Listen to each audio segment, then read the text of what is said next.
আসসালামু আলাইকুম ভিউয়ার্স, জানিয়ে দিব এই মুহূর্তে পর সর্বশেষ ইসরায়েল এবং ফিলিস্তিন যুদ্ধের সংবাদ শিরোনাম। শুরুতেই শিরোনাম, এরপরেই বিস্তারিত। আলহামদুলিল্লাহ, শুরুতেই জানিয়ে দেব যুক্তরাষ্ট্র ইরান পাল্টাপাল্টি হুঁশিয়ারি, মধ্যপ্রাচ্য জুড়ে যুদ্ধের দামামা। এরপরেই জানিয়ে দেব ইসরায়েলের দিকে তাক করে রেখেছেন 1.5 লাখ রকেট, হিজবুল্লাহ বাহিনী যে কোনো সময় আক্রমণ চালাবে বলে কঠিন হুঁশিয়ারি। জানিয়ে দিব এবার ইরান সরাসরি হামলা চালানোর হুমকি ইসরায়েলের। জানিয়ে দিব নেতানিয়াহুর বিরুদ্ধে গ্রেপ্তারি পরোয়ানা জারি করতে আইসিসিকে আহ্বান দক্ষিণ আফ্রিকার।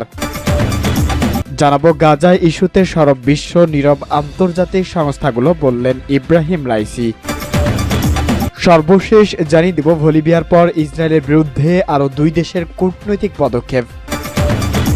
যুক্তরাষ্ট্র ইরান পাল্টাপাল্টি হুঁশিয়ারি, মধ্যপ্রাচ্য জুড়ে চলছে যুদ্ধের দামামা। ফিলিস্তিনি গাজায় উপত্যকা ইসরায়েলি বিমান থেকে অনবরত বোমা হামলা প্রেক্ষাপট দ্রুত বদলে যেতে শুরু করেছে মধ্যপ্রাচ্যের পরিস্থিতি। ফিলিস্তিন ইসরায়েলের যুদ্ধের দামামা ইরান যুক্তরাষ্ট্র সহ মধ্যপ্রাচ্য জুড়ে ছড়িয়ে পড়বে বলে মনে করছেন অনেকেই। আন্তর্জাতিক বিভিন্ন গণমাধ্যম বলেছেন ইসরায়েল হামার যুদ্ধ এখন পুরো মধ্যপ্রাচ্য জুড়ে ছড়িয়ে পড়ার আশঙ্কা দেখা দিয়েছে। এরই মধ্যে সেখানে terminal, high altitude area defence বা থার্ড প্রতিরক্ষা ব্যবস্থা পাঠানোর ঘোষণা দিয়েছেন পেন্টাগন। এছাড়াও পারস্য উপসাগর অঞ্চলে অতিরিক্ত প্যাট্রিয়ট আকাশ প্রতিরক্ষা ব্যবস্থাও মোতায়েন করা হবে বলে যুক্তরাষ্ট্রের প্রতিরক্ষা দপ্তর জানিয়েছেন। গণমাধ্যমের বিশ্লেষণে বলা হয়, মধ্যপ্রাচ্যে সামরিক তৎপরতা বাড়িয়েছেন যুক্তরাষ্ট্র ইসরায়েলের প্রতি সমর্থন দৃঢ় করা ও মার্কিন প্রতিরক্ষা ব্যবস্থা জোরদার করতেই এই পদক্ষেপ নেওয়া হচ্ছে। সাম্প্রতি উত্তেজনার কথা উল্লেখ করে যুক্তরাষ্ট্রের প্রতিরক্ষা মন্ত্রী লয়েড অস্টিন বলেন, সম্ভাব্য উত্তেজনাকর পরিস্থিতি নিয়েই আমরা উদ্বিগ্ন। আমাদের নাগরিক ও সেনাদের উপর হামলার বিষয়গুলো বিবেচনা করা হচ্ছে, কারণ এর মধ্যে মার্কিন বেশ কিছু ঘাঁটিতে হামলার ঘটনা ঘটেছে। হামলায় ইসরায়েলের পাল্টাপাল্টি হামলার পর থেকে ইসরায়েলের পক্ষে সামরিক তৎপরতা বাড়িয়ে চলেছেন যুক্তরাষ্ট্র। ইসরায়েলের দিকে 1.5 লাখ রকেট তাক করে রেখেছেন হিজবুল্লাহ। ফিলিস্তিনের স্বাধীনতাকামী সংগঠন হামাসের সঙ্গে ইসরায়েলের সংঘাত 18 দিনে গড়িয়েছে। প্রতিদিন গাজা উপত্যকায় ইসরায়েলের অব্যাহত বিমান হামলায় শত শত ফিলিস্তিনি প্রাণ হারাচ্ছে। এর মধ্যে গাজায় ইসরায়েলের অব্যাহত বিমান হামলায় শত শত ফিলিস্তিনি প্রাণ হারিয়েছেন। ইসরায়েলের দিকে 1.5 লাখ রকেট ও ক্ষেপণাস্ত্র তাক করে রেখেছেন হিজবুল্লাহ। সংঘাত শুরু হওয়ার প্রথম থেকেই হামাসের পক্ষে নিজেদের অবস্থান দৃঢ়ভাবে জানান দিয়েছেন ইরান সমর্থিত লেবাননের সশস্ত্র গোষ্ঠী হিজবুল্লাহ। তাদের হামলায় ইসরায়েল ইতিমধ্যেই বেশ কয়েকজনের প্রাণহানিও ঘটেছে। এর মধ্যে মার্কিন এক সদস্য রয়েছেন। এদিকে হামাসকে একেবারে গুড়িয়ে দেওয়ার লক্ষ্যে গাজা উপত্যকায় স্থল অভিযানের প্রস্তুতি নিচ্ছে ইসরায়েল। কিন্তু ইসরায়েলের উত্তরাঞ্চলের প্রতিবেশী লেবানন থেকে হিজবুল্লাহ সতর্ক করে দিয়ে বলেছেন, গাজায় অবিলম্বে ইসরায়েলের আগ্রাসন বন্ধ এবং স্থল হামলার পরিকল্পনা বাতিল না করা হলে ইসরায়েলের নজিরবিহীন আক্রমণ চালাবে তারা। ইসরায়েলের দিকে 1.5 লাখ রকেট ও ক্ষেপণাস্ত্র তাক করে রাখা হয়েছে বলেও সতর্ক করেছেন হিজবুল্লাহ। হিজবুল্লাহ ইসরায়েলের জন্য কি ধরনের ঝুঁকি তৈরি করতে পারে সে বিষয়ে বিশ্লেষণ এক প্রতিবেদন প্রকাশ করেছেন তেল আবিবের দৈনিক হরেজত। এতে বলা হয়, 2010 সাল থেকেই যুক্তরাষ্ট্রের তৎকালীন প্রতিরক্ষা মন্ত্রী রবার্ট গেটস ইসরায়েলের তৎকালীন প্রতিরক্ষা মন্ত্রী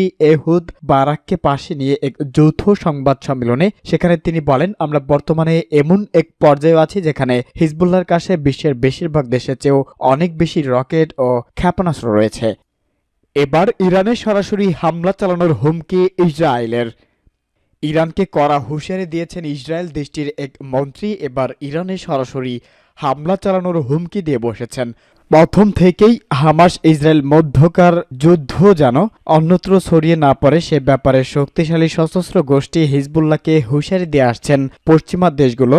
এছাড়াও মধ্যপ্রাচ্যের অন্যান্য অঞ্চলের যুদ্ধের বিস্তৃত ঠেকাতে কাজ করছেন আরবের দেশগুলো ও নেতারাও। তবে পশ্চিমাদের হুঁশিয়ারি এবং আরব নেতাদের চেষ্টার পরও এই যুদ্ধে ইতিমধ্যে কিছুটা জড়িয়ে গিয়েছেন লেবাননের শক্তিশালী সশস্ত্র গোষ্ঠী হিজবুল্লাহ। লেবানন ভিত্তিক এই মিলিশিয়া বাহিনী গত কয়েকদিন ধরেই ইসরায়েলের সেনাদের অবস্থান লক্ষ্য করে ক্ষেপণাস্ত্র হামলা চালাচ্ছে।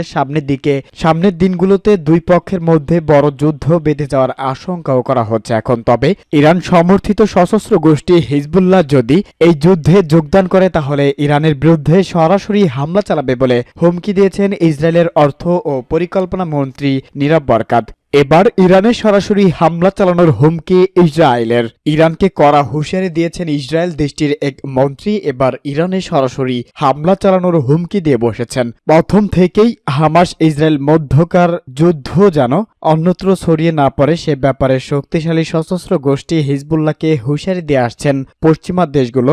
এছাড়াও মধ্যপ্রাচ্যের অন্যান্য অঞ্চলের যুদ্ধের বিস্তৃত ঠেকাতে কাজ করছেন আরবের দেশগুলো ও নেতারাও। তবে পশ্চিমাদের হুঁশিয়ারি এবং আরব নেতাদের চেষ্টার পরও এই যুদ্ধে ইতিমধ্যে কিছুটা জড়িয়ে গিয়েছেন লেবাননের শক্তিশালী সশস্ত্র গোষ্ঠী হিজবুল্লাহ। লেবানন ভিত্তিক এই মিলিশিয়া বাহিনী গত কয়েকদিন ধরেই ইসরায়েলের সেনাদের অবস্থান লক্ষ্য করে ক্ষেপণাস্ত্র হামলা চালাচ্ছে। সামনের দিনগুলোতে দুই পক্ষের মধ্যে বড় যুদ্ধ বেঁধে যাওয়ার আশঙ্কাও করা হচ্ছে এখন। তবে ইরান সমর্থিত সশস্ত্র গোষ্ঠী হিজবুল্লাহ যদি এই যুদ্ধে যোগদান করে তাহলে ইরানের বিরুদ্ধে সরাসরি হামলা চালাবে বলে হুমকি দিয়েছেন ইসরায়েলের অর্থ ও পরিকল্পনা মন্ত্রী নীরব বরকাত। গাজা ইস্যুতে সরব বিশ্ব, নীরব আন্তর্জাতিক সংস্থাগুলো, বললেন রাইসি। ইরানের প্রেসিডেন্ট ইব্রাহিম রাইসি বলেছেন, গাজায় গণহত্যা চালানোর প্রতিবাদে সারা বিশ্বে ইসরায়েল বিরোধী ক্ষোভ ব্যাপকভাবে বেড়েছে, কিন্তু গাজা উপত্যকায় দখলদার বাহিনী নৃশংসতার বিরুদ্ধে কার্যকর কোনো নীরব ভূমিকা নিতে পারেনি। আন্তর্জাতিক সংস্থাগুলোর ফলে বিশ্ববাসী খুবই হতাশ ও উদ্বিগ্ন। ইরানি সংবাদ মাধ্যম বলেছেন, তাজিকিস্তানের রাজধানীর দুশানবের উদ্দেশ্যে তেহরান ছাড়া আগের মেহরাবাদ বিমানবন্দরে সাংবাদিকদের এসব কথা বলেন প্রেসিডেন্ট ইব্রাহিম রাইসি। তাজিকিস্তানে আঞ্চলিক বিভিন্ন বিষয় নিয়েও আলোচনা হবে বলে জানান তিনি। খবরে বলা হয়েছে, দুশানবে সফর শেষে ইরানি প্রেসিডেন্ট উজবেকিস্তানের রাজধানী তাশখন্দ যাবেন। সেখানে তিনি অর্থনৈতিক সহযোগী সংস্থা বা ইকোর 16তম শীর্ষ সম্মেলনে যোগ দিবেন। ইব্রাহিম রাইসি বলেন, ইকো শীর্ষ সম্মেলনে তিনি গাজাকে সবচেয়ে গুরুত্বপূর্ণ ইস্যু হিসাবে তুলে ধরবেন। সম্মেলনে অবকাশে তিনি বিশ্বের বিভিন্ন সরকার ও রাষ্ট্রপ্রধানের সঙ্গে বৈঠক করেন। এ সময় ইরানি প্রেসিডেন্ট গাজার প্রসঙ্গে বলেন, ফিলিস্তিনি জনগণের প্রতি যে সমর্থন দেওয়া হয়েছে তা আসল কাজেই করছেন না, বরং তা ব্যর্থ হয়েছে। এই অবস্থায় আন্তর্জাতিক সংস্থাগুলির নিষ্ক্রিয়তা সুস্পষ্ট হয়ে গেছে। বলিভিয়ার পর ইসরায়েলের বিরুদ্ধে আরও দুই দেশের কূটনৈতিক পদক্ষেপ। দক্ষিণ আমেরিকার দেশ বলিভিয়া ইসরায়েলের সঙ্গে কূটনৈতিক সম্পর্ক ছিন্ন করেছেন। ফিলিস্তিনের গাজা ইসরায়েল নির্বিচারে হামলার কারণে এই সিদ্ধান্ত নিয়েছেন।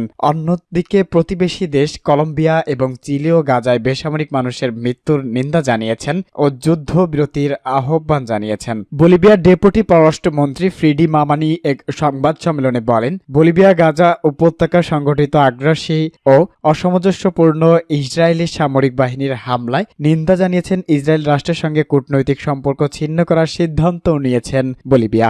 এদিকে অবরুদ্ধ গাজা উপত্যকায় পরিচালনকারী সশস্ত্র সংগঠন হামাস বলিভিয়ার সিদ্ধান্তকে স্বাগত জানিয়েছেন। পাশাপাশি তেল আবিবের সঙ্গে তাদের সম্পর্ক স্বাভাবিক করেছেন এমন আরব দেশগুলোকে একই কাজ করার আহ্বান জানিয়েছেন। ঐতিহাসিক লাতিন আমেরিকার কিছু দেশ ফিলিস্তিনের প্রতি সহানুভূতি দেখিয়েছেন। চিলির প্রেসিডেন্ট গ্যাব্রিয়েল বোরিক ইসরায়েলকে আন্তর্জাতিক মানবিক আইনের অগ্রহণযোগ্য লঙ্ঘন এবং গাজায় জনগণের সম্মিলিত শাস্তি নীতি অনুসরণ করার জন্য অভিযুক্ত করেছেন।